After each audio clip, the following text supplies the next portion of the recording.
उत्पन्न नहीं होने से वह अपने बड़ों की इच्छा एवं विष्णु जी की आज्ञा अनुसार पुष्कर में तप करने वाला गया तथा 1 लाख वर्षों तक इस हेतु कठिन तपस्या करता रहा जिससे उसके कोई पुत्र उत्पन्न हो। विष्णु जी ने उसकी ऐसी आराधना देखकर दर्शन दिया और प्रसन्न होकर यह कहा कि तू हमसे कोई वरदान मांग ले।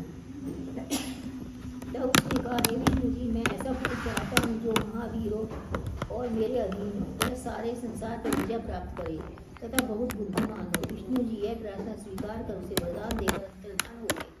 तब दंबासुर अपना घर लौट गया और अपने सब हाल अपनी पत्नी को कह सुनाया। पत्नी इसे सुनकर अत्यंत प्रसन्न हुई। उसने भिक्षुकों को बहुत दान दिया। थोड़े दिनों बाद वह गर्भवती हो गई। हे नारद, सुदामा नामक कृष्ण जी का एक भक्त जो राधा जी के शाप से वैकुंठ अर्थात गोलोक में था, उसके गर्भ में आया। जब 9-10 महीने बीत गए तब शुभ दिन एवं शुभ नक्षत्र में उसका जन्म हुआ। उस समय दंबासुर ने बड़ी धूमधाम से ये जात कर्म करके अपने भाई बंधुओं की अनेक प्रकार से सेवा की और आनंद प्राप्त किया। उसने अपने लड़के का नाम शंखचूड़ रखा। शंखचूड़ सर्वगुण संपन्न तथा सब विद्याओं में पारंगत था। वह अपने माता पिता को हर प्रकार से सुखी रखने लगा। तदुपरांत वह जैगीशव्य से उपदेश देकर तपस्या करने वन में गया। मेरे पाठ पूजन में ऐसा लीन रहा कि उसे देखकर मुझे बहुत प्रसन्नता हुई। इसीलिए मैंने उसे वरदान देने को प्रकट हुआ। मैं उसे वरदान देने के लिए प्रकट हुआ। उस समय शंखचूड़ ने मुझे यह वरदान मांगा कि मैं देवताओं से कभी पराजित न हूँ तथा तीनों लोकों में विजय प्राप्त कर महावीर रहूँ।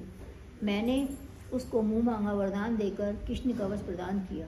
फिर उसे यह आज्ञा दी कि तुम बद्रिका आश्रम में जाकर धर्मध्वज की पुत्री तुलसी से जो तप कर रही है अपना विवाह करो। यह वरदान देकर मैं वहाँ से अंतर्ध्यान हो गया।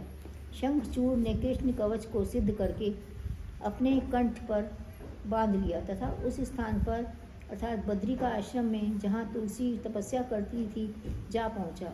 वह तुलसी की सुंदरता को देखकर मोहित हो गया तथा उससे बोला, हे सुंदरी, तुम कौन हो? तुम किसकी कन्या हो और किस लिए ऐसा तप कर रही हो? मैं तुम्हारा सेवक हूँ, इसीलिए तुम मुझसे सब बातें कहो। वह सुनकर तुलसी ने कहा, मैं धर्मध्वज की पुत्री हूँ तथा तप करने के लिए यहाँ बैठी हूँ। तुम इस प्रकार मेरी परीक्षा लेने वाले कौन हो? यह सुनकर शंखचूड़ ने कहा, हे सुंदरी, संसार में 2 प्रकार के स्त्री पुरुष होते हैं, एक तो बुरे तथा कामी, दूसरे भले और तपस्वी। मैं कामी और पापी नहीं हूँ। उसी प्रकार तुम भी इनसे रहित हो। मुझे यहाँ ब्रह्मा जी ने भेजा है। मैं तुम्हारे साथ गांधार विवाह करूँगा। मेरा नाम शंखचूड़ है। मैं तीनों लोकों पर विजय प्राप्त करने वाला दंबासुर का पुत्र हूँ। हे नारद, शंखचूड़ के ऐसे वचन सुनकर तुलसी ने कहा, तुम बहुत भले एवं लोभ तथा काम से रहित हो। जो मनुष्य स्त्री के अधीन नहीं वह बहुत भाग्यवान है, परंतु जो मनुष्य स्त्री के वश में है उससे बढ़कर संसार में कोई बुरा नहीं है। समझ देवता, मुनि एवं पितर आदि स्त्री से घृणा करते हैं। स्त्रियों द्वारा दिए गए पिंड पितरों को नहीं पहुँचते तथा उनके चढ़ाए हुए पुष्प देवता आदि स्वीकार नहीं करते। जिसका हृदय स्त्री के अधीन है उसका पूजा पाठ सब कुछ मिथ्या है और उसका जन्म भी मिथ्या है। अच्छा ठीक है। देखिए और क्या। और सीता जी ने तो दिए थे पिंड।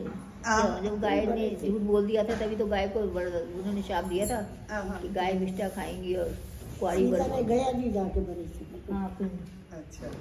जब वो चले गए थे नहाने, इतने दशरथ जी आ गए, हमारे पिंड 2 हाथ फैला दिए उन्होंने निकाल के। अच्छा। तो सीता जी ने दे दिए थे। अच्छा। कि वो तो गए। अच्छा। तो जब वो कहने लगे रामचंद्र जी आके कि ये पिंड अभी तो देने हैं हमें, नहा धो के आए थे। कह रही पिंड तो मैंने दे दिए, पिताजी आ गए थे मांग रहे थे तो मैंने दे दिए। तो वो रामचंद्र जी को विश्वास नहीं हुआ ये पिंड इन्होंने दिए। तो उन्होंने कहा मुझे तो विश्वास नहीं है। तो गाय खड़ी थी, तुलसी खड़ी थी वहाँ पे पौधा लगा हुआ था, उससे पूछा। पहले बोलती थी गाय है, तो उन्होंने कहा कि नहीं इन्होंने नहीं दिया, उन्होंने दोनों ने झूठ बोल दिया। अच्छा। सीता ने फिर शाप दे दिया कि गाय विष्टा खाएंगी, कुआरी वर मांगेगी, या तुलसी जो है कई देवताओं पे नहीं चढ़ती ना। तो सीता जी ने शाप दे दिया कि तुमने मेरे लिए झूठ बोला है ना, तुम्हें ये मैं शाप देता हूँ। अच्छा, पहली बार सुना है। अब गौवा देखो विष्टा खा लिया। हाँ खा ही लेती हूँ। जो मनुष्य स्त्री के वश में, ये तो पढ़ लो, जिसका हृदय स्त्री के अधीन है उसका पूजा पाठ सब कुछ मिथ्या है और उसका जन्म भी मिथ्या है। हे नारद, इस प्रकार उन दोनों में बातें हो ही रही थी कि मैं उस स्थान पर जा पहुंचा तथा शंखचूड़ से बोला, हे शंखचूड़, तुम दोनों इस प्रकार वार्तालाप क्यों करते हो? शीघ्र ही गांधर्व विवाह क्यों नहीं करते? तुम दोनों एक ही वर्ण के हो। यह कहकर मैंने तुलसी को उसके कुल एवं जप तप का हाल कहकर शंखचूड़ से विवाह करने की आज्ञा दी और कहा कि शंखचूड़ विष्णु जी का परम भक्त है। उसके साथ विवाह करने से विष्णु जी तुमको बहुत चाहेंगे और वैकुंठ प्रदान करेंगे। यह कहकर मैं वहाँ से चला आया। उन दोनों ने मेरी आज्ञा अनुसार प्रसन्नतापूर्वक गांधर्व विवाह कर लिया। फिर शंखचूड़ तुलसी को लेकर अपने घर जा पहुँचा। वहाँ पहुँचकर उसने माता पिता को प्रणाम किया और सब समाचार कह सुनाया। वे दोनों भी आनंदित हुए। पश्चात दंभासुर शंखचूड़ को राजकाज सौंप कर स्वयं तप करने वन में चले गए। बोलो महाशिव पुराण की 26वां अध्याय। ब्रह्मा जी बोले, हे नारद, असुरों के गुरु शुक्र यह समाचार सुनकर अनेक दैत्यों से शंखचूड़ के पास आए। शंखचूड़ ने उनकी भली प्रकार से सेवा की। शुक्र जी ने आशीर्वाद तथा प्रशंसा के पश्चात देवता एवं दैत्यों की कथा का वर्णन किया। तदुपरांत उन्होंने यह शत्रुता दोनों में बहुत समय से चली आ रही है ऐसा कहा तथा देवताओं की जीत, दैत्यों की हार, बृहस्पति की सहायता एवं देवताओं के चरित्र को सुनाकर शंखचूड़ को सब दैत्यों का राजा बनाया। दैत्यों ने बहुत प्रसन्न होकर अनेक प्रकार की भेंट दी। तब शंखचूड़ ने अत्यंत प्रसन्न होकर दैत्यों तथा वीरों को एक विशाल सेना एकत्र कर इंद्रलोक पर आक्रमण कर दिया और नगर को चारों ओर से घेर लिया। इंद्र भी देवताओं की सेना लेकर उससे लड़ने आए। उस समय दोनों सेनाओं में घमासान युद्ध हुआ। अंत में देवताओं ने बड़ी वीरता से दैत्यों को पराजित कर दिया। शंखचूड़ ऐसी हार देखकर बहुत दुखी हुआ। तब उसने अपने बड़े बड़े वीरों को युद्ध के लिए भेजा। वे देवताओं से कुशलतापूर्वक लड़े। देवता उनकी वीरता को लड़ाई देखकर भाग गए तथा तितर बितर हो गए तथा तब दसों दिक्पति दैत्यों के सम्मुख युद्ध करने आए। दोनों ओर से महायुद्ध हुआ। इंद्र वृषा पर्वा, अनल गौ, श्रुति संहार, यम कालिंबिका, वरुण चंचल, पवन कालके, कुबेर दम, ईश, विप्रचिति, रिभु राहु, चंद्रमा कनाक्ष, मंगल शुक्र बृहस्पति, कालासुर, काल, यम, विश्वकर्मा, शनिश्चर, रक्ताक्ष, वसुगण, प्रगेशगण, धूम्रलोचन, नल कुंवर, रत्नसार, इंद्रपुत्र, किवीट, मनमथ, दीप्तिमान, अश्विनी कुमार, सब दिक्पति, ग्रह देवता तथा बड़े बड़े वीर द्वंद्व युद्ध करने लगे। अंत में दैत्यों ने शुक्र जी का ध्यान किया तथा एक बार देवताओं के सम्मुख होकर एक साथ आक्रमण कर दिया। यह सब देखकर देवता वहां से भाग गए। हे नारद, देवताओं को इस प्रकार भागते हुए देख 11 रुद्र देवताओं के सम्मुख आ पहुंचे और त्रिशूलों से उन पर आक्रमण कर दिया। सब दैत्य इस आक्रमण से भयभीत होकर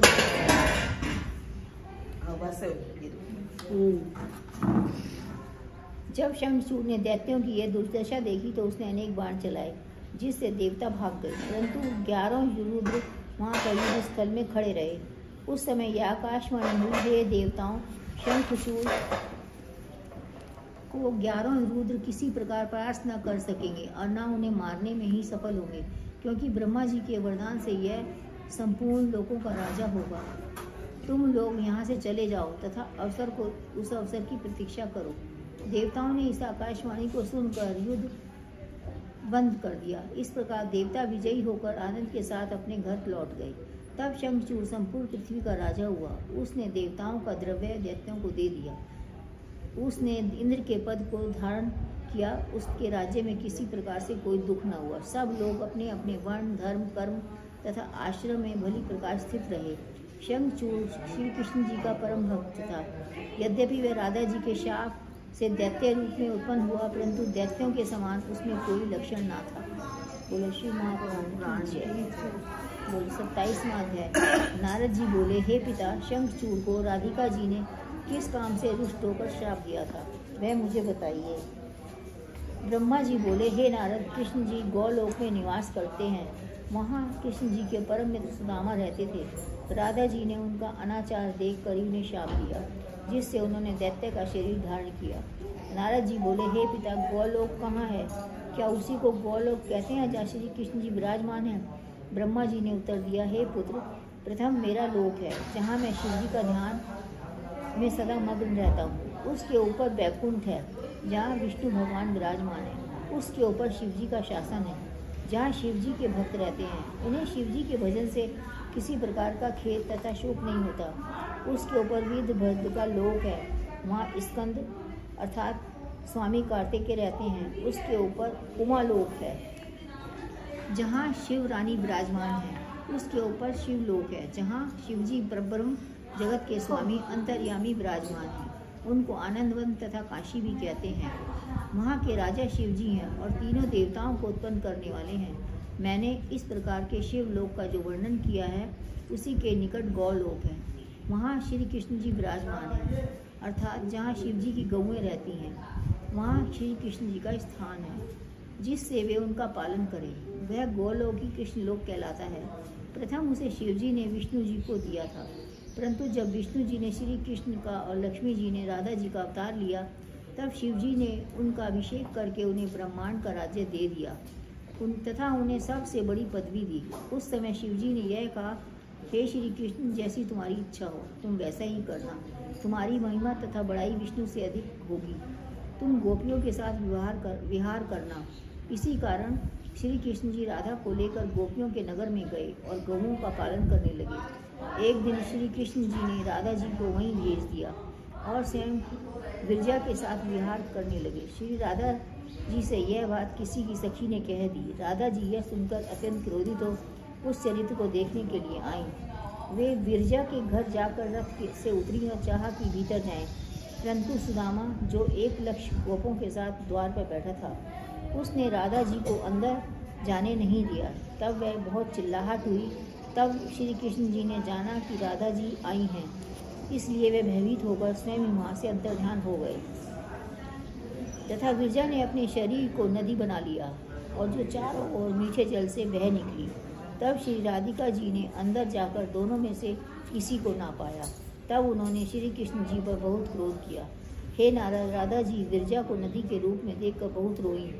तदुपरांत विरजा श्री शिव जी की आज्ञा अनुसार श्री कृष्ण जी के वियोग दुख को प्रकट हुई। तब श्री कृष्ण जी ने फिर श्री राधा जी को भुला दिया और विरजा के साथ विहार करने लगे। तब श्री राधा जी ने यह फिर सुना तो वे कोप भोग में चली गई और वस्त्र एवं गहने आदि उतार कर भूमि पर लौटने लगी। वह सुनकर श्री कृष्ण जी कोप भवन में श्री राधा जी के निकट आए तथा सुदामा भी इसी प्रकार 1,00,000 गोपों की सेना लेकर द्वार पर खड़ा रहा। राधा जी ने श्री कृष्ण को अपने पास आते हुए देख कर कहा, हे कृष्ण जी, तुम यहाँ क्यों आए हो? तुम पर स्त्री से संभोग करते हो और उसी में मग्न रहते हो। तुम यहाँ से चले जाओ और जहाँ भी चाहे वहाँ रहो। मेरे जाने से विरजा नदी हो गई। अब तुमको यही उचित है कि तुम नदी होकर परस्पर मिलो तथा भोग विलास करो। तुम्हारे सब कार्य मनुष्यों के समान हैं, इसलिए मैं तुम्हें शाप देती हूँ कि तुम भी मनुष्य रूप धारण कर भरत खंड में निवास करोगे। श्री राधा जी ने ऐसा शाप देकर अपनी सखियों को आज्ञा दी कि इनको उस स्थान से निकाल दो। तब श्री कृष्ण जी श्री राधा के आदेश पर वहाँ से निकाल दिए गए, परंतु वे गुप्त होकर वहीं बने रहे। तब सुदामा ने अपने स्वामी की ऐसा दशा देखी तो वे राधा जी से बोले, हे राधे, तुमने श्री कृष्ण जी को शाप क्यों दिया? तुम सब गोपियाँ तो श्री कृष्ण जी के अधीन हो। यह सुनकर राधा जी क्रोध में भरकर कहा, हे मूर्ख सुदामा, तू नहीं जानता श्री कृष्ण जी मेरे सेवक हैं, इसीलिए मैं तुझको यह शाप देती हूँ कि तू दानव का जन्म ले। तूने श्री कृष्ण जी का दैत्यों के समान मान किया तथा मेरा अपमान किया। मेरे बिना तेरी कोई रक्षा नहीं कर सकेगा। हे नारद, श्री राधा जी का ऐसा शाप सुनकर सुदामा ने उत्तर दिया, हे राधे, अब तुम्हारी बुद्धि मनुष्यों के समान हो गई है, इसीलिए तुम भी मनुष्य का शरीर प्राप्त कर कलंकित हो गई और कोई कोप तुम्हारे साथ विवाह नहीं करेगा। तुम श्री कृष्ण जी को फिर से पाकर 100 वर्ष तक दुख पाओगी। हे नारद, श्री शिव जी ने इस प्रकार के चरित्र को तदुपरांत अपनी माया को खींच लिया। उस समय विष्णु भगवान वहाँ उपस्थित हुए। उस समय दोनों को बहुत रुदन करते हुए देखकर विष्णु जी ने सुदामा से कहा, हे सुदामा, तुम किसी प्रकार का दुख मत करो, तुम दानव होकर संसार का राज्य करो। शिव जी के अतिरिक्त तुम्हें कोई और नहीं जीत सकेगा। तुम उन्हीं के हाथ से मरोगे तथा फिर यहाँ से चले जाओगे। मैं तथा राधा जी भी अवतार लेकर मनुष्य के समान लीला करेंगे। यह कहकर विष्णु जी श्री राधा जी को लेकर गोलोक में रहने लगे तथा सुदामा दानव हुए। मैंने तुम्हें यह पुरातन कथा सुनाई है, अब बताओ तुम और क्या सुनना चाहते हो। बोलो महाशिव पुराण की 28वां अध्याय।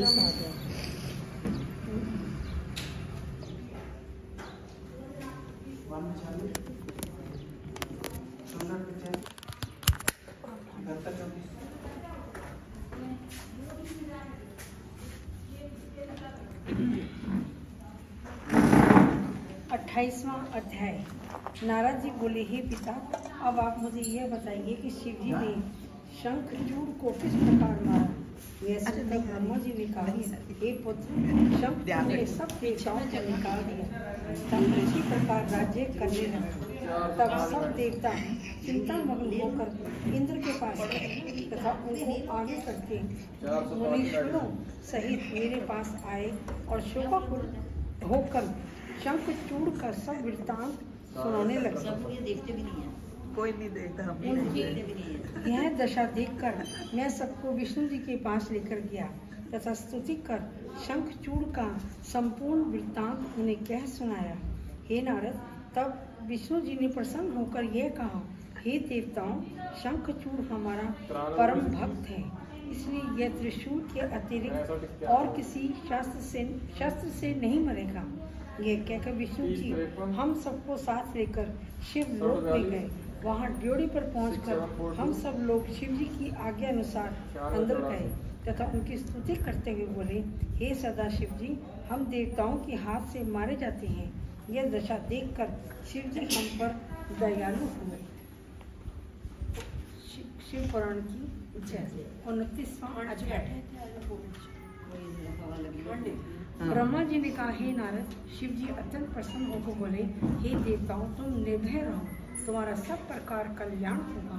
शंखचूड़ ने अपने पहले जन्म में श्री कृष्ण की पूजा की थी, परंतु शाप श्री राधा जी से पाया था। इस प्रकार शिव जी आदि से अंत तक सब वृत्तांत कह ही रहे थे कि उसी समय श्री कृष्ण जी श्री राधिका जी सहित वहां जा पहुंचे और स्तुति करने के पश्चात बोले, हे शिव जी, आपकी माया में फंसकर तथा स्वयं को भूलकर हमने ऐसा शाप पाया, अब आप हमें क्षमा करें।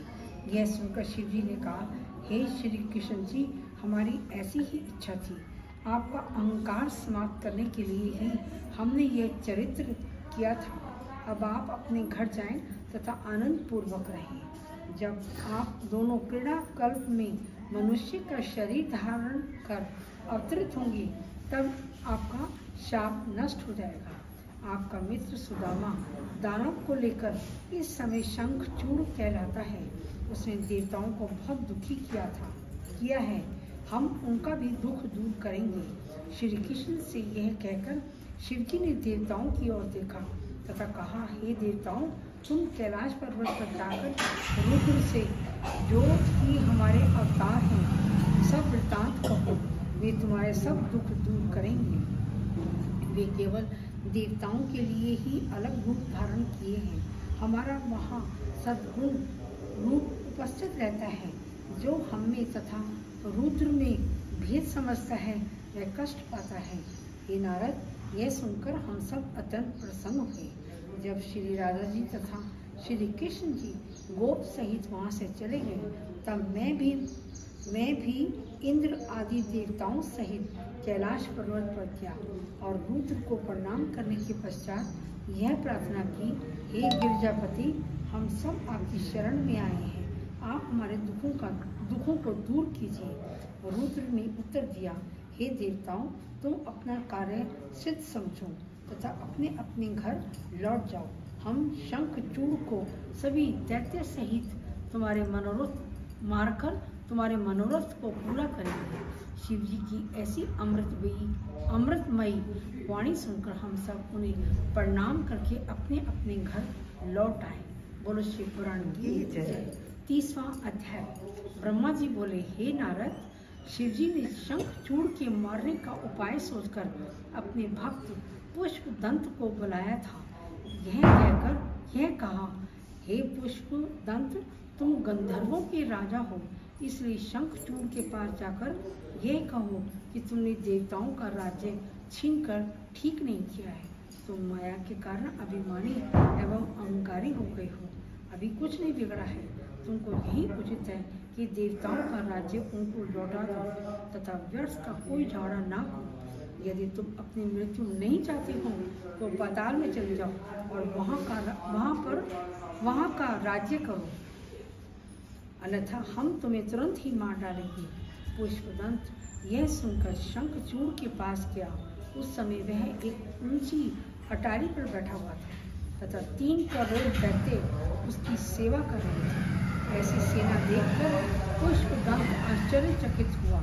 अंत में शंखचूड़ के पास बैठ गया। उस समय शंखचूड़ ने उससे यह पूछा, तुम किसके दूत हो तथा इस प्रकार निडर क्यों बैठे हो? तुम्हारे कर्म सेवकों के से दिखाई नहीं देते। तुम जिस काम के लिए आए हो उसे तुरंत कहो।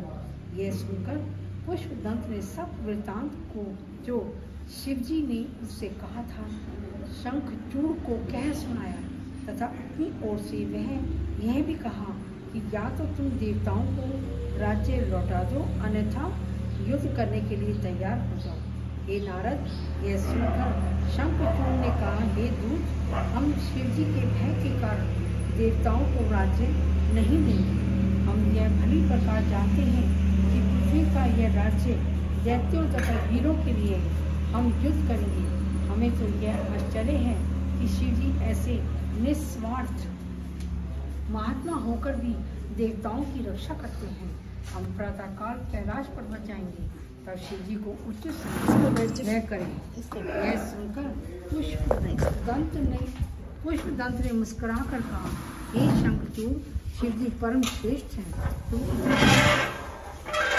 इतना अहंकार मत करो। उनसे युद्ध करके तुम मृत्यु को प्राप्त होंगे।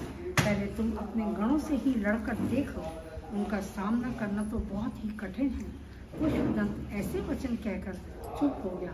तब शंखचूड़ ने कहा, मैं शिवजी से लड़े बिना दुखी रहूंगा।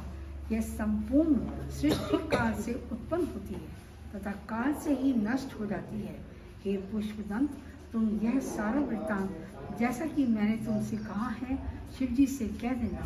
यह सुनकर पुष्पदंत वहां से उठकर शिवजी के पास आए तथा उन्हें सारा हाल कह सुनाया। बोलो शिव पुराण की जय। 31वां अध्याय। ब्रह्मा जी बोले, हे नारद, शिवजी पुष्पदंत द्वारा शंखचूड़ के ऐसे कठोर वचन सुनकर क्रोधित हुए तथा अपने गणों को आज्ञा दी कि तुम सब तैयार हो जाओ। फिर वे वीरभद्र, नंदीगण, भृंडी, क्षेत्रपाल, भैरव तथा मणिभद्र को पुकार कर बोले कि तुम सब लोग शस्त्र आदि लेकर चलो। शिवजी की ऐसी आज्ञा सुनकर सब लोग प्रसन्न हो, बाजे बजने लगे तथा सेना सहित बाहर निकल आए।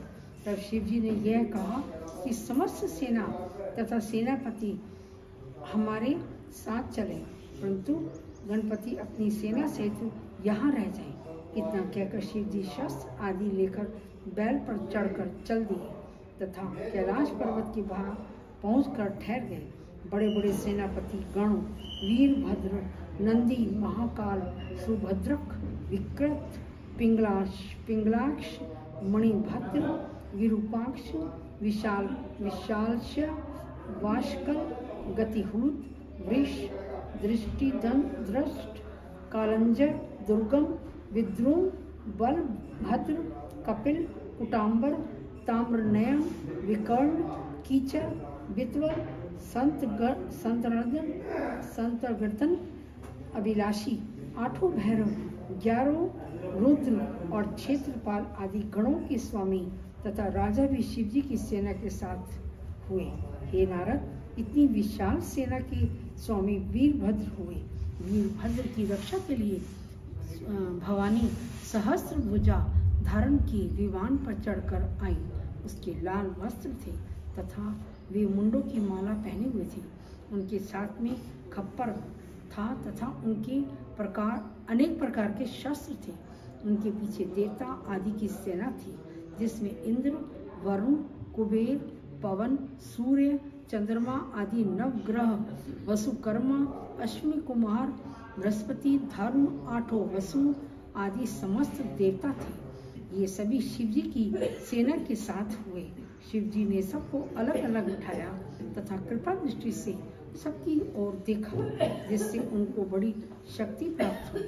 तदुपरांत शिवजी विंध्यभागा नदी के तट पर एक बरगद के वृक्ष के नीचे विराजमान हुए।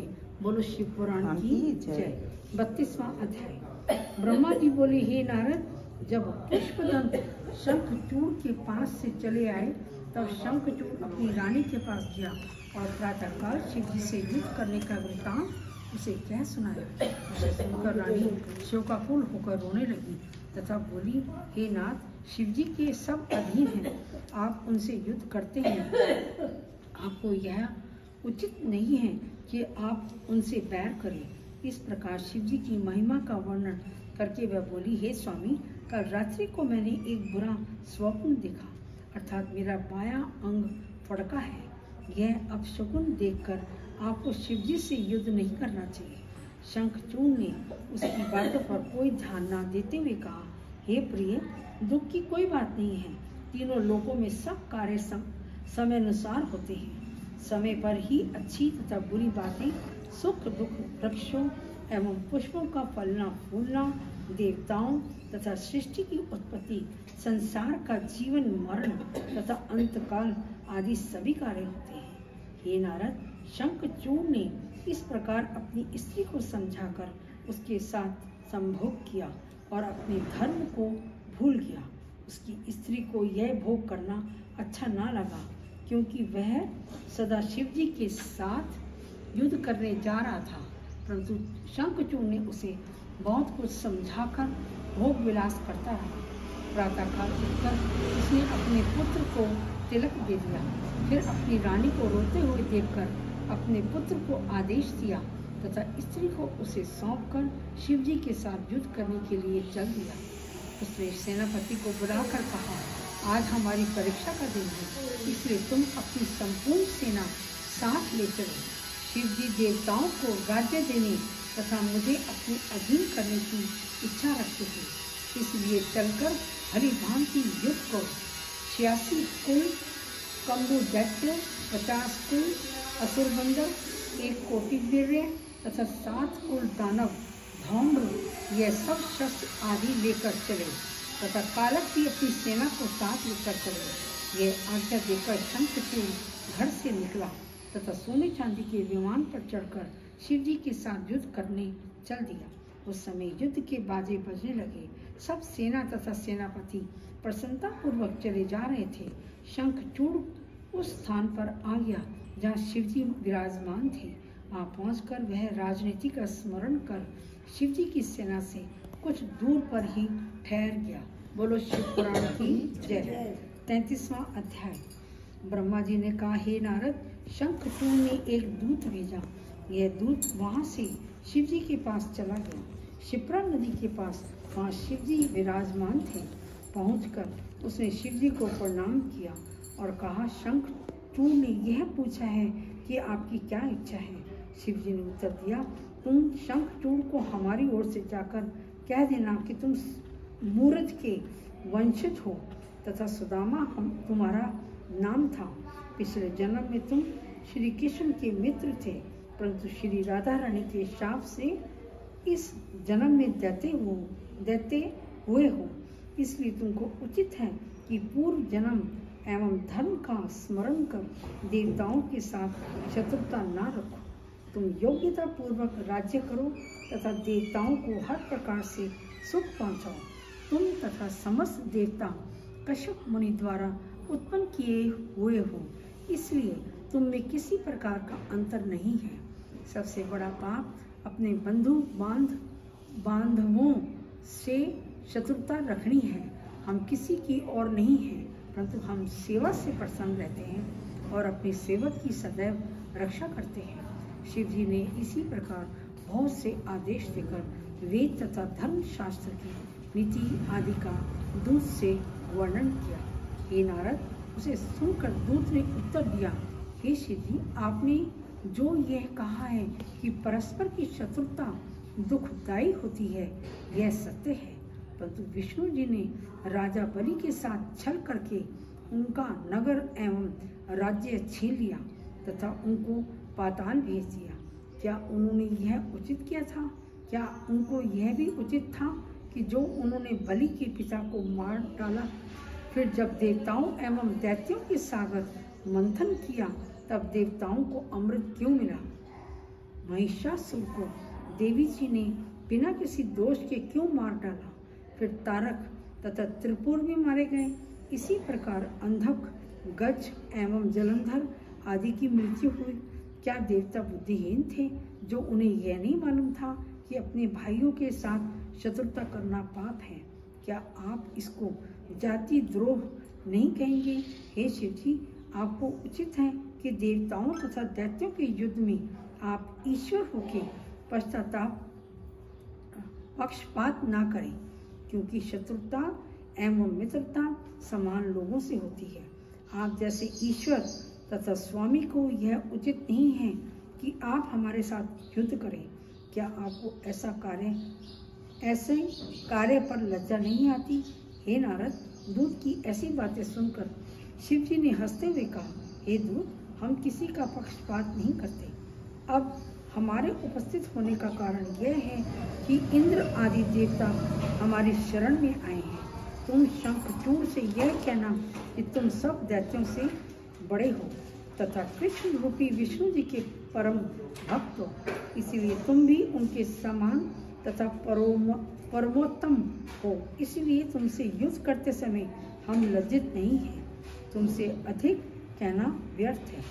तुम देवताओं का राज्य उन्हें लौटा दो तथा स्वयं पाताल में जाकर राज्य करो। यदि तुम मेरे इस वचनों से असंतुष्ट एवं अप्रसन्न हो तो युद्ध स्थल में आकर हमारे साथ युद्ध करो। हे दूत, तुम यह सब बातें अपने स्वामी शंखचूड़ से कह देना, फिर उसकी जो भी इच्छा हो वह करे। हम देवताओं का मनोरथ अवश्य पूर्ण करेंगे। इसके पश्चात दूत वहाँ से उठकर चला गया तथा उसने शंखचूड़ से सब वृत्तांत कह सुना। बोलो शिव पुराण की जय। 34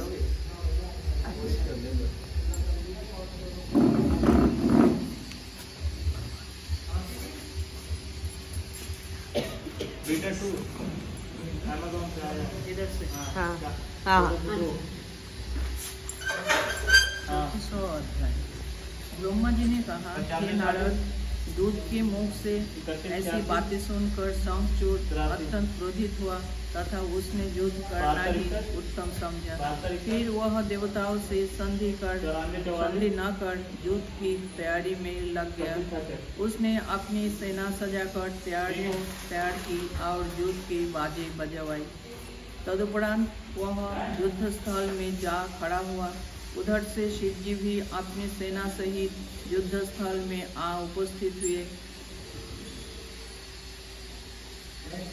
इस प्रकार देवता एवं दैत्यों में युद्ध होने लगा। इंद्र पुरुष प्रियों के साथ, शुक्र बृहस्पति के साथ तथा मृत्यु पुष्कर के साथ। इसी प्रकार दोनों ओर से प्रसिद्ध सेनापति परस्पर युद्ध करने लगे।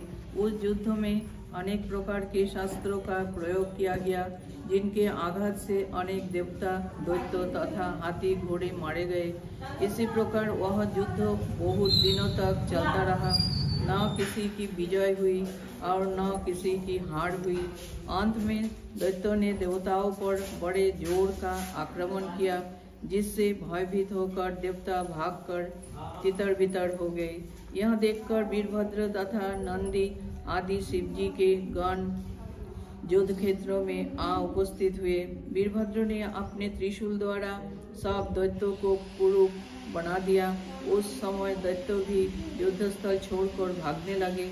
शंखचूड़ ने जब अपनी सेना को इस प्रकार भागते हुए देखा तो उसने अपनी भागती हुई सेना को साहस बढ़ाया तथा स्वयं युद्ध करने चला।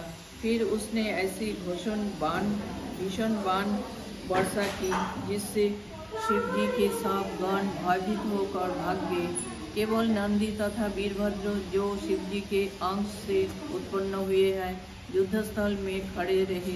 तब शंखचूड़ ने नंदी को भी बाण मारकर उन्हें धरती पर गिरा दिया, परंतु कुछ समय पश्चात ही नंदी पुनः उठकर युद्ध करने लगे। फिर शंखचूड़ के ऊपर वीरभद्र ने अपने त्रिशूल से आक्रमण किया, परंतु शंखचूड़ ने उसे काट डाला तथा अपने शस्त्र से वीरभद्र पर ऐसा आक्रमण किया जिससे वीरभद्र घायल होकर पृथ्वी पर गिर पड़े। थोड़ी देर बाद ही वीरभद्र तुरंत उठ बैठे तथा क्षेत्रपाल दैत्यों से युद्ध करने लगे। फिर भैरव ने शंखचूड़ को अपने त्रिशूल से मारा जिससे वह अचेत होकर गिर पड़ा। उस समय बड़ा भयानक युद्ध हुआ। तभी भैरव को यह आकाशवाणी सुनाई दी कि शंखचूड़ शिवजी के अतिरिक्त और किसी से नहीं मरेगा, इसलिए तुम लोग शिवजी के निकट जाओ और उनसे निवेदन करो कि वे शंखचूड़ को मार डाले। इस आकाशवाणी को सुनकर भैरव तथा अन्य सब गणों शिवजी के पास गए तथा उन्हें युद्ध का सार पूर्ण वृत्तांत का सुनाया। श्री शिव पुराण की जय। 25वां अध्याय। ब्रह्मा जी बोले, हे नारद, शिव जी के गणों द्वारा देवताओं की पराजय तथा अपने गणों की दुर्गति का समाचार सुनकर वीरभद्र को दैत्यों से युद्ध करने का आदेश दिया।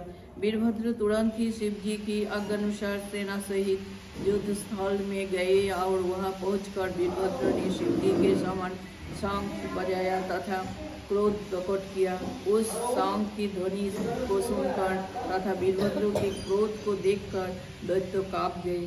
तदुपरांत वीरभद्र ने अपने भयानक आक्रमण से एक अक्षोहिणी दैत्य सेना का नाश कर दिया। उस समय युद्ध क्षेत्र रक्त से लाल हो उठा। सहस्रों कबंध इधर उधर फिरने लगे। फिर वीरभद्र ने भी क्रोधित होकर 1 करोड़ दैत्यों को मार डाला। अंत में विप्रचिति, विषपर्वा, जिम्भासुर तथा वीर विकम्पन ने ये चारों महाबली दैत्य वीरभद्र के सम्मुख हुए तथा अलग अलग युद्ध करने लगे। यह देखकर महामारी ने जाकर दैत्यों को नष्ट कर दिया। फिर भैरव ने दैत्यों को खाना शुरू किया। उस समय सब दैत्य पराजित हो गए। हे नारद, अपनी सेना की इस प्रकार हार देखकर शंखचूड़ अपने कवच को कंठ में पहन विमान पर चढ़ बहुत बड़ी सेना साथ ले मारू बाजे बजवाता हुआ युद्धस्थल में आ पहुंचा तथा अपनी भागी हुई सेना को एकत्र किया। फिर उसने अपने धनुष को तान कर ऐसी बाण वर्षा की जिससे आकाश बाणों से भर गया और चारों ओर अंधेरा ही अंधेरा छा गया। तब अनेक देवता हार मानकर भाग गए। अकेले वीरभद्र ही वहां खड़े रहे। तब शंखचूड़ ने अपनी माया से पर्वत, सर्प, अग्नि आदि को उत्पन्न किया तथा इनकी वर्षा आरंभ कर दी। इसमें वीरभद्र इस प्रकार छिप गए जैसे सूर्य बदली में छिप जाता है। यह देखकर वीरभद्र ने आश्चर्यचकित हो शिवजी का स्मरण किया तथा महाशक्ति को छोड़ा। उस शक्ति ने दैत्यों की इस माया को बिल्कुल नष्ट कर दिया। तब शंखचूड़ ने क्रोधित होकर वीरभद्र के रथ तथा धनुष को अपने अत्यंत पवित्र बाण से काट डाला। वीरभद्र के रथ के घोड़े मारकर पृथ्वी पर गिर पड़े।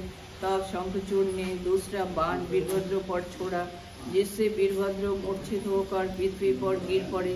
जब वीरभद्र को चेत हुआ तब भी वे दूसरे रथ पर चढ़कर शंखचूड़ से युद्ध करने लगी। उन्होंने उसके रथ, सन्ना, घोड़े, शक्ति आदि को काटकर पृथ्वी पर गिरा दिया। फिर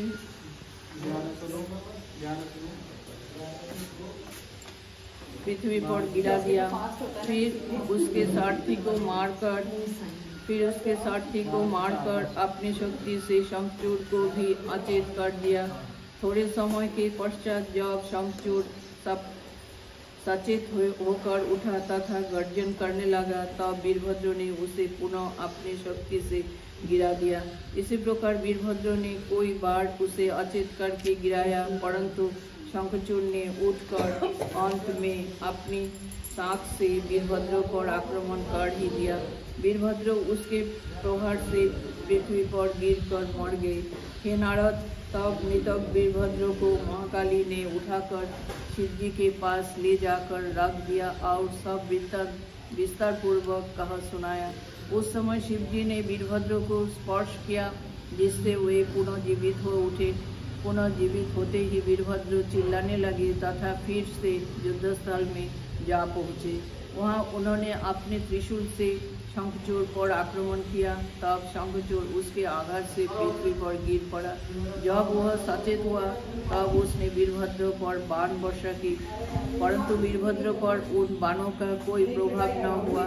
अंत में उसने अपनी बर्छी वीरभद्र के हृदय में मारी, जिससे वे पृथ्वी पर गिर पड़े। परंतु शंखचूड़ ने वीरभद्र को पुनः अपने त्रिशूल से मारना चाहा। उस समय महाकाली तथा समस्त गणों ने आकर उनकी रक्षा की।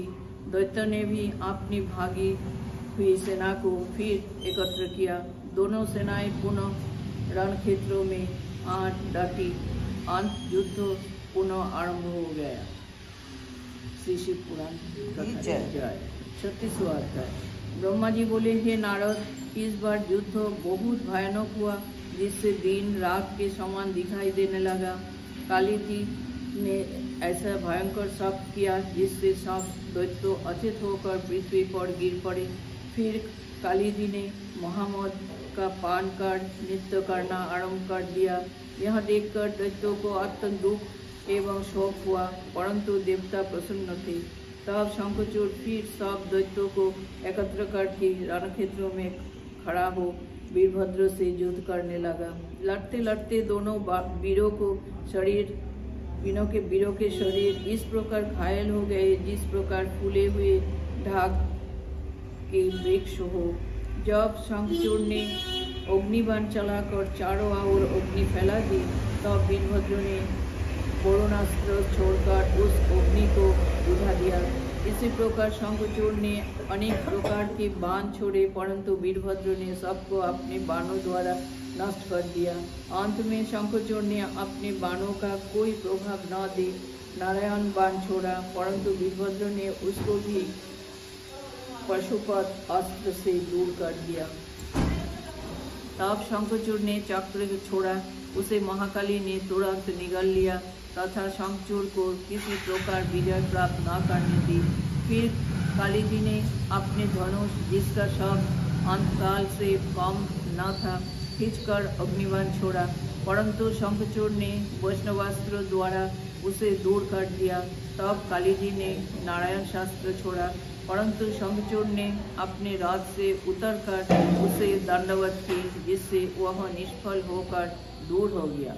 फिर शंखचूड़ ने दिव्यास्त्र शक्ति आदि काली जी पर चलाए, परंतु वे सब भी निष्फल रहे। इसी प्रकार बहुत दिनों तक दोनों पक्ष लड़ते रहे। अंत में काली जी ने पाशुपत अस्त्र के छोड़ने का विचार किया, परंतु उसी समय यह आकाशवाणी हुई कि हे काली, तुम यह अस्त्र किस लिए छोड़ती हो? यह शंखचूड़ तुमसे न मरेगा, क्योंकि यह श्री कृष्ण जी का परम भक्त है। हे नारद, महाकाली ने उस आकाशवाणी को सुनकर अस्त्र को न छोड़ा। शंखचूड़ ने अपने खड्ग को छोड़ा, परंतु काली जी ने उसे खा लिया तथा मुख खोलकर शंखचूड़ को खाने के लिए चली, परंतु वह अपनी माया से गुप्त हो गया। काली जी ने उसके रथ तथा सारथी को नष्ट कर डाला।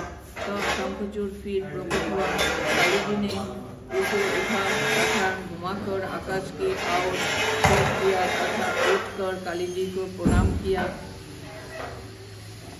तथा विमान पर चढ़कर निर्भय हो पुनः युद्ध करने लगा। महाकाली ने शंखचूड़ में ऐसा धैर्य देखकर अपना महाभयंकर शरीर बनाया तथा रुद्र महाधनुष हाथ में लेकर सोचा कि अब इससे प्रलय करे, परंतु तभी यह आकाशवाणी हुई कि हे काली, जिसकी मृत्यु तुम्हारे हाथ से ही होगी। तुम व्यर्थ ही युद्ध करती हो। तुम शिव जी के निकट जाओ, वे इसे मारेंगे। श्री शिव पुराण कथा की जय। 7वां अध्याय। ब्रह्मा जी बोले, हे नारद, महाकाली जी युद्ध स्थल से हटकर शिव जी के पास गई तथा सेना को साथ ले जाकर शिव जी को सब वृत्तांत कह सुनाया। उसे सुनकर शिव जी अत्यंत चिंतित हुए। फिर उन्होंने अपनी माया का स्मरण किया तथा शंखचूड़ के पहले जन्म का वृत्तांत कहा। उसके पश्चात शिव जी अपने गणों सहित बेल पर चढ़कर युद्ध क्षेत्रों को चल दिए। क्षेत्रपाल वीरभद्र, भैरव तथा नंदीश्वर की और उन्होंने एक बार दृष्टिपात किया, जिससे उन सबको महाशक्ति प्राप्त हुई। तब वे सब अस्त्र शस्त्र लिए तथा भयंकर रूप धारण किए युद्ध स्थल में आ गए। दैत्य ने उनको रुद्र कालांतक के रूप में देखा तथा भयभीत हो गए। उस समय शंखचूड़ ने शिव जी को देखकर रथ से उतरकर प्रणाम किया। फिर वह शिव जी की आज्ञा के अनुसार धनुष एवं बाण लेकर शिव जी से लड़ने लगा। 100 वर्ष तक वे दोनों लड़ते रहे। हे नारद, उस समय में अपनी कुल सहित तथा सभी वैकुंठवासी आकाश में स्थित होकर इस युद्ध कौतुक को देखते रहे। शंखचूड़ ने जो बाण छोड़े वे सब शिव जी ने तुरंत काट डाले तथा जो शस्त्र शिव जी ने मारे वे शंखचूड़ ने काट डाले। अंत में शंखचूड़ ने क्रोधित होकर शिव जी को चक्र मारा। शिव जी ने उस चक्रों को अपने घुसे से चूर चूर कर पृथ्वी पर फेंक दिया तथा शंखचूड़ को भी घायल कर पृथ्वी पर गिरा दिया। जब उसकी मूर्छा दूर हुई तब वह पुनः रथ पर चढ़कर शिव जी के सम्मुख आया। उस समय शिव जी ने शंखचूड़ को आते हुए देखकर डमरू बजाया तथा श्रृंगनाद करके अपना धनुष टंकारा, जिससे यह प्रतीत होता था कि अब अंतकाल आ गया है। चारों दिशाओं में शिवगण गर्जन करने लगे। उस समय शंखचूड़ ने अपनी शक्ति चलाई, जिसे क्षेत्रपाल ने तुरंत निगल लिया। शिवजी तथा शंखचूड़ परस्पर इतने लड़े कि उस युद्ध को देखकर सब डर गए। अंत में शिवजी ने उसकी समस्त भुजाएं काट डाली। तब शंखचूड़ शिवजी की ओर झपटा। शिवजी ने तुरंत त्रिशूल से शंखचूड़ के हृदय को फाड़ दिया। उधर के कटते ही उसमें से एक मनुष्य तिष्ठ तिष्ठ कहता हुआ निकला। शिवजी ने अपने अस्त्र से उसका भी सिर काट डाला। वह सिर काटकर कांपने लगा तथा भयंकर रूप धारण कर देवताओं को बहुत दुख पहुंचाने लगा। तब सदाशिव जी की आज्ञा के अनुसार काली जी दैत्यों की सेना में घुस गई और दैत्यों को खाने लगी। इस प्रकार उन्होंने अनेक पक्षियों आदि को खा डाला। महामणि ने भी सेना का ग्रास किया। क्षेत्रपाल, भैरव, नंदी तथा वीरभद्र ने भी बहुत से दैत्यों को खाया तथा अनेक को नष्ट कर दिया। शिवजी के सारे सेनापति दैत्यों को मारकर नष्ट करने लगे। जोगिनीगण दैत्यों को खाने लगी। ज्वर ने भी शरीर धारण कर दैत्यों को मार डाला। उस समय सब दैत्य ऐसी दुर्गति देखकर वहां से भाग गए, क्योंकि सन्निपात ने भी अनेक दैत्यों को दुखी किया था तथा नंदी ने भी दैत्यों को मार डाला था। अंत में इस प्रकार दैत्यों पर विजय प्राप्त करके शिवजी भी परम आनंदित हुए। श्री शिव पुराण की जय। 38वां अध्याय। ब्रह्मा जी ने कहा, हे नारद, शंखचूड़ ने इस प्रकार अपनी सेना की दुर्गति देखकर भयंकर क्रोध किया तथा शिवगणों को डांट डपट कर बोला, तुम लोग मेरे सम्मुख आकर लड़ो। इस प्रकार दैत्यों को सामने मारने से क्या लाभ है? वीर निर्बलों से नहीं लड़ा करते। यह कहकर उसने शिवजी पर तीक्ष्ण बाण मारा, परंतु शिवजी ने उन सबको काट डाला। तब शंखचूड़ ने एक माया को उत्पन्न किया, जिसको शिवजी ने महादिव्य बाणों से दूर कर दिया। तदुपरांत शंखचूड़ पृथ्वी में लुप्त हो गया। उस समय मैंने तथा विष्णु जी ने शिव जी का जय जयकार किया। तब शिव जी ने क्रोध करके यह चाहा कि शंखचूड़ को मार डाले। उन्होंने अपना त्रिशूल उठा लिया। उसी समय यह आकाशवाणी हुई, हे शिव जी, जब तक शंखचूड़ कृष्ण कवच पहने रहेगा तथा इसकी पत्नी तुलसी पतिव्रता रहेगी, यह नहीं मरेगा, क्योंकि ब्रह्मा जी का ऐसा वरदान है। हे नारद, इस आकाशवाणी को सुनकर शिव जी ने अपना त्रिशूल नहीं छोड़ा। उस समय विष्णु जी शिव जी की अभिलाषा जानकर उपस्थित हुए और बोले, हे शिव जी, आपकी जो आज्ञा हो बताइए, मैं उसे पूरा करूंगा। तब शिव जी ने यह कहा, हे विष्णु, तुम किसी प्रकार शंखचूड़ के कंठ से कृष्ण कवच उतार लो तथा उसकी स्त्री का पतिव्रत धर्म नष्ट कर डालो। क्या शिव जी की ऐसी आज्ञा सुनकर विष्णु जी ब्राह्मण के रूप में शंखचूड़ के पास गए। शंखचूड़ ने उन ब्राह्मण रूपधारी विष्णु जी को प्रणाम किया। तब ब्राह्मण ने उसे आशीर्वाद देकर कहा, हे शंखचूड़, तुम मुझे पानी पिलाओ। शंखचूड़ ने अत्यंत आदर के साथ उस ब्राह्मण को पानी पिलवाया। तब ब्राह्मण ने कहा, हे शंखचूड़, तुम हमको कृष्ण कवच दे दो। यद्यपि कृष्ण कवच शंखचूड़ को अत्यंत प्रिय था, फिर भी उसने उसे ब्राह्मण को दे दिया।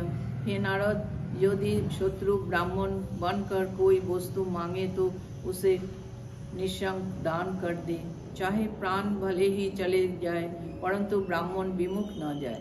फिर उसके पास विष्णु जी ब्राह्मण बनकर जाए, उससे अधिक भाग्यशाली कौन होगा? जिसके यहाँ से भिक्षुक निराश होकर न लौटे, उसके धन्य भाग्य है। इसी उदारता पर राजा बोली, दधीची, जरासंध, शंख आदि अत्यंत कीर्तिवान हुए हैं। उसके पश्चात विष्णु जी शंखचूड़ के रूप में उसके घर गए तथा बड़े चरित्रों से उसकी स्त्री का धर्म नष्ट किया। फिर उन्होंने लौटकर शिव जी से सब वृत्तांत कहा। शिव जी ने उसे सुनकर अपने विजय त्रिशूल को उठा लिया, जिससे पृथ्वी एवं आकाश सब दिखाई देते थे। वह मध्याह्न काल के सूर्यों के समान तेजस्वी था, उसमें सब शस्त्र थे। फिर शिव जी ने उसे त्रिशूल को छोड़ा, जिससे शंखचूड़ तुरंत जलकर भस्म हो गया। त्रिशूल अपना काम करके पुनः शिव जी के पास लौट आया। हे नारद, शिव जी द्वारा शंखचूड़ का वध तथा दैत्यों पर अपनी विजय देखकर देवता बड़े प्रसन्न हुए। शंखचूड़ मरकर गोलोक में जा पहुंचा तथा छाप से छूटकर पूर्वों के समान हो गया। उसकी हड्डियों के शंख बने, जो विष्णु जी को अत्यंत प्रिय है। देवता एवं मुनि जो विष्णु जी के परिवार में है, उन सबको भी शंख बहुत प्यारे लगते हैं, परंतु वह शंख शिव जी को प्यारा नहीं है। उस समय मैं इंद्र तथा समस्त देवता शिव जी के पास गए और उनकी बहुत स्तुति कर बारंबार प्रणाम एवं दंडवत की। फिर शिव जी की आज्ञा पाकर सब देवता अपने अपने घर चले गए। उस समय सबके दुख दूर हो गए तथा संपूर्ण संसार में आनंद छा गया। इसके पश्चात शिव जी अपने गणों सहित कैलाश पर गए। जो मनुष्य शिव जी के इस चरित्र को सुने अथवा पढ़ेगा, उसको किसी प्रकार का दुख न होगा। सबके दुख इस इतिहास को सुनकर भस्म हो जाएंगे। श्री शिव पुराण की जय। 39वां अध्याय। नारद जी बोले, हे पिता, अब आप मुझे यह बताइए कि विष्णु जी ने किस प्रकार तुलसी की पतिव्रत धर्म नष्ट किया था।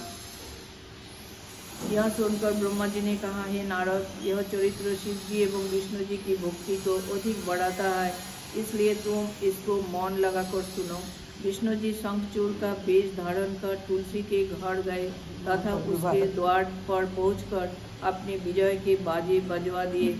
यह देखकर तुलसी अत्यंत प्रसन्न हुई तथा उसने बहुत सा धन आदि भिक्षुकों को एवं ब्राह्मणों को दान में दिया। फिर वह अपना श्रृंगार करके पति के आगमन की प्रतीक्षा करने लगी। तब विष्णु जी शंखचूड़ के रूप में ही अंदर घर में आ गई। तुलसी ने उनकी चरण धोकर स्तुति की तथा चांदी की चौकी पर बैठाकर तांबूल दिए। फिर हाथ जोड़कर बोले, हे स्वामी, मेरे धन्य भाग्य है जो आप विजय प्राप्त करके आए हैं। फिर तुलसी ने शिव जी की स्तुति करके पूछा कि आपने उन पर किस प्रकार विजय प्राप्त की। तब विष्णु जी ने कहा, हे तुलसी, हमने युद्ध स्थल में जाकर बहुत लड़ाई की। देवता हमारे पराक्रम से भयभीत होकर भाग गए। उस समय ब्रह्मा जी ने हम दोनों में सुलह करवा दी तथा हमने भी ब्रह्मा जी की आज्ञानुसार देवताओं को कुछ दे दिया। तदुपरांत शिव जी अपने कैलाश को चले गए तथा देवता आदि भी अपने अपने लोकों को लौट गए।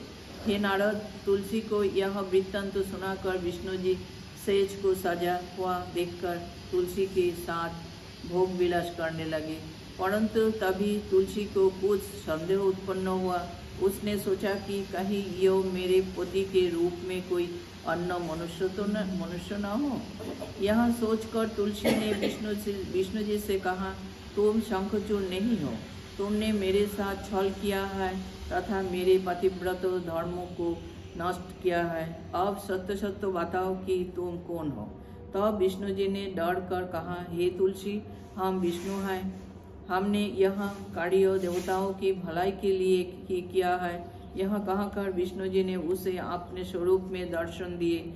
जब तुलसी ने विष्णु जी को इस प्रकार देखा तो वह क्रोधित होकर बोले, हे विष्णु जी, आपने मेरे पतिव्रत धर्म को छल से नष्ट कर दिया तथा इसी प्रकार छल से मेरे स्वामी को मरवा डाला। इसलिए मैं आपको शाप देती हूँ कि आप पत्थर हो जाए। जो लोग आपको दया सिंधु कहते हैं वे मूर्ख हैं। यह कहकर तुलसी रोने लगी। यह देखकर विष्णु जी डरे तथा उन्होंने शिव जी का ध्यान किया। उस समय शिव जी ने तुलसी को दर्शन दिया तथा बोले, हे तुलसी, सब लोग अपने अपने कर्म का फल भोगते हैं।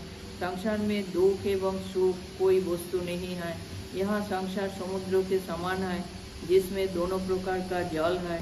कृष्णा उसकी लहर है और बिना धर्म के इसे कोई पार नहीं कर सकता। तुम दोनों से हम यही कहते हैं कि तुमने प्रथम जो योग या तप किया था तब किसी प्रकार निष्फल न होगा। तुम दोनों हमारे भक्त हो। तुम्हारा पति श्री कृष्ण जी का मित्र सुदामा था। उसे श्री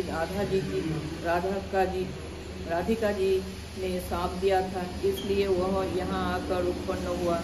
अब वह मारा गया तथा इस शरीर को त्याग कर फिर उसने वैसा ही शरीर धारण किया है। तुम भी इस शरीर का त्याग करो तथा विष्णु जी के साथ विहार करो।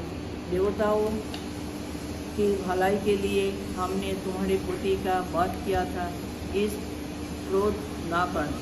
इसलिए क्रोध ना करना। अब तुम नदी होकर गंडकी नदी के नाम से प्रसिद्ध होगी तथा समुद्र जो विष्णु जी के अंश से है उसकी स्त्री होकर विहार किया करोगी। इसके अतिरिक्त तुम दोनों एक और रीति से इकट्ठे रहोगे, अर्थात तुम पृथ्वी पर इसी नाम अर्थात तुलसी के नाम से प्रसिद्ध होकर उत्पन्न होगी तथा विष्णु के शरीर पर चढ़ा करोगी, जिससे विष्णु अपने कर्म का फल पावेगी। विष्णु तुम्हारे शाप से पत्थर बनकर गंडकी नदी के तीर पर स्थित रहेंगे।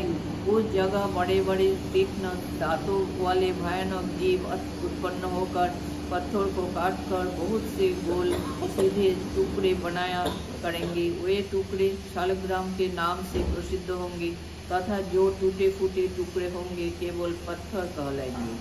हे तुलसी, वेद ने चक्रों के भेद से शालग्राम शिला का बहुत विस्तार से वर्णन किया है। तुम्हारी भेंट उस शालग्राम शिला के साथ सदैव हुआ करेंगी, जो पुण्यों को बढ़ाने वाली तथा पापों को नष्ट करने वाली समझी जाएगी। तुम शंखचूड़ की स्त्री हो गए हो तथा तुमने बहुत समय तक उससे विहार किया है। इससे तुम्हारा संयोग शंख के साथ भी हुआ करेगा। शिव जी तुलसी से ये बात कहकर अंतर्धान हो गए। तब तुलसी भी प्रसन्न हो अपना शरीर त्याग वैकुंठ को चली गई। वह सुंदर स्वरूप धारण कर विष्णु जी के साथ विमान पर चढ़ी। उस समय उसको हर प्रकार का आनंद प्राप्त हुआ। तुलसी के प्रथम शरीर से गंडकी नदी उत्पन्न होकर ऐसी तेजवती हुई कि जो कोई मनुष्य उसके जल को देखता या स्पर्श करता हो तो उसके साप पाप नष्ट हो जाते हैं। उसके तट पर विष्णु जी पर्वत के आकार में स्थित हुए। उनके दर्शन मात्र से ही समस्त पाप नष्ट हो जाते हैं। वहाँ बड़े बड़े कठोर दांत वाले कीड़े इकट्ठे होकर सिनाओं में बड़े बड़े छेद किया करते हैं। उनसे जो टुकड़े होकर गंडकी नदी में गिरा करते हैं वही शालग्राम की मूर्तियाँ हैं, जो अत्यंत पवित्र तथा दुख दूर करने वाली है। उनमें जो चक्र सहित हो वे पूजने के योग्य है, तो उनके लक्ष्मी नारायण आदि अनेक प्रकार है। जो टुकड़े नदी से बाहर मिलते हैं वे पिंगलादि नामों से प्रसिद्ध है तथा गृहस्थ के पूजने योग्य नहीं है। जो मनुष्य चारों वर्णों के बाहर है वे भी उन्हें पूजने के योग्य है। वे मूर्तियाँ दो प्रकार की है, एक तो आनंद देती है तथा दूसरी दुख प्रदान करने वाली है। यह शालग्राम शिला शूद्र वर्ण की पूजने योग्य नहीं है। शालग्राम शिला की बहुत बड़ी बड़ाई है, जैसे कि नर्मदा की पत्थरों की महिमा है। शालग्राम तथा नर्मदा की मूर्तियाँ स्वयं विष्णु जी एवं शिव जी की स्वरूप है। हे नारद, शालग्राम शिला को तुलसी पत्र अत्यंत प्रिय है। कदाचित यदि तुलसी पत्र से अलग शालग्राम की मूर्ति रखी जाए तो बहुत ही दुख प्राप्त होता है एवं स्त्री का वियोग होता है। इसी प्रकार शालग्राम को शाम का वियोग भी अत्यंत दुखदायी है। जब तुलसी शाम शालग्राम एकत्र करके तथा एक ही स्थान पर रखे तो दोनों लोकों का सुख प्राप्त होता है। हे नारद, विष्णु जी की यह कथा मुक्ति प्रदान करने वाली है। इसको सुनने अथवा सुनाने से आनंद मिलता है। शंखचूड़ वाद तथा शिव जी का चरित्र संपूर्ण मनोरथ को पूर्ण करने वाला है। इस कथा में विष्णु जी का यश भी कहा गया है, इसलिए यहाँ और भी आनंददायक है। यहाँ भक्तों को अधीन करने वाली है। शिव जी भक्तों के अधीन रहकर ऐसे ही अद्भुत लीलाएं करते हैं। कितना बजा? हो गया। 5-4